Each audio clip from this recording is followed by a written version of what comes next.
Thank you for joining us. I'm Mia Gradney. Tonight we are celebrating the life and legacy of Barbara Bush, the matriarch of a political dynasty. She was beloved as America's grandmother and has a special place in Houstonians' hearts.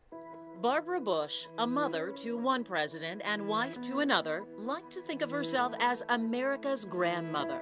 And speaking of glamour, I want you all to look at me very carefully. Please notice the hair, the makeup, designer clothes. The former First Lady's political roots ran deep. She was born in New York City in 1925 and a distant cousin to President Franklin Pierce. And at the age of 16, she met a young Navy pilot at a Christmas dance who swept her off her feet. You know, I've loved George Bush almost since the day I laid eyes on him. The couple later married, had 6 children. The oldest she named George W. That's Mom. She's always been there for us. Her philosophy, simple.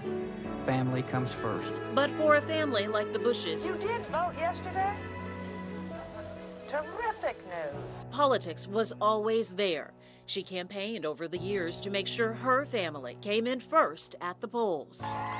She was often the star on the campaign trail. People felt comfortable with her. She was approachable, and she could hold her own.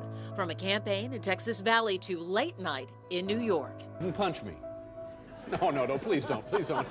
Please don't. I would. Your hands are You know, cold. But Barbara Bush really enjoyed meeting children, none perhaps more than those battling cancer, which reminded her of a personal agony, the loss of her daughter Robin. George and I lost a little girl to leukemia more than 30 years ago. When the Bushes left the White House to make way for a new administration, politics followed them to Texas. I am so proud of the way our son has run.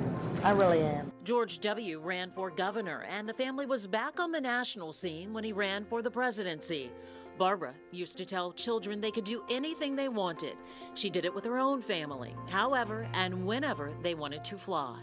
Not a boy. After settling back in Houston, she would frequently be seen with her husband at the golf course.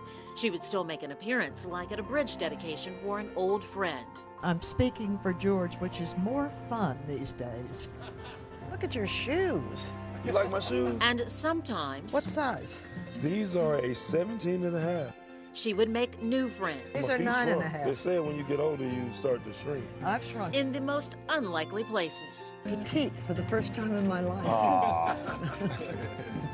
No, Barbara Bush was bigger than life, a first lady, a family matriarch, and beloved by a nation.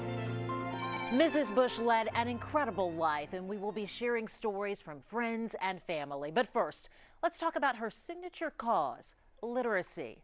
Jason Miles with how this plain-spoken woman understood the power of words and being able to read them.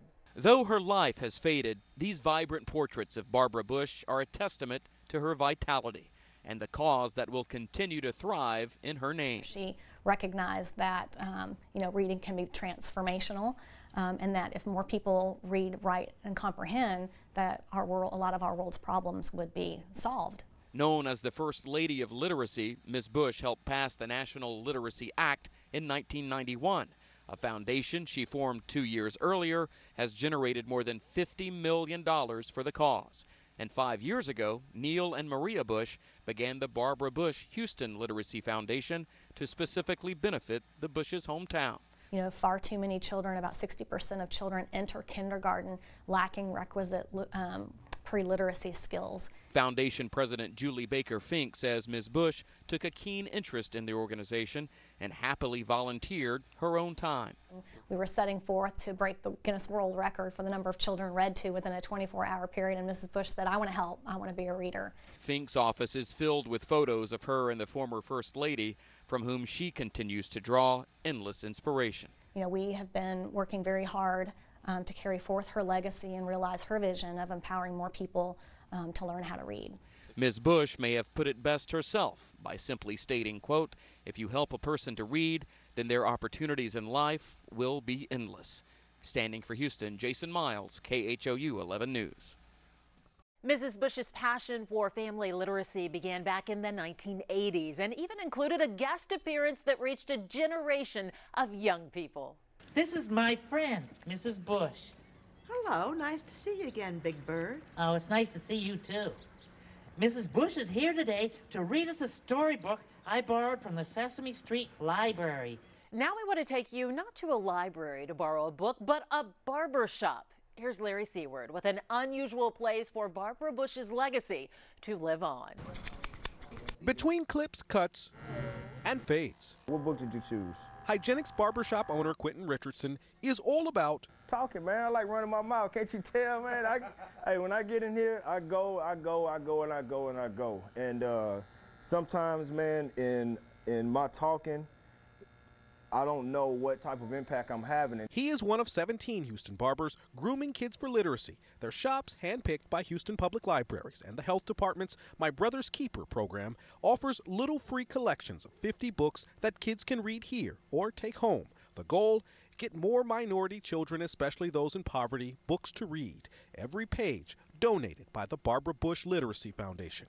Literacy is the cornerstone for all aspects: health, wellness, financial aspects. We've done a lot to curtail any literacy gaps that may exist. Aziza Mims says her 13-year-old son, Carnegie, went from reading below grade level to tackling books for high school seniors. I don't see how, because the books are kind of easy to read to me. They also come recommended from the barber, often privy to things kids won't tell mom. But thanks to the Bush Foundation, they call this the place to be.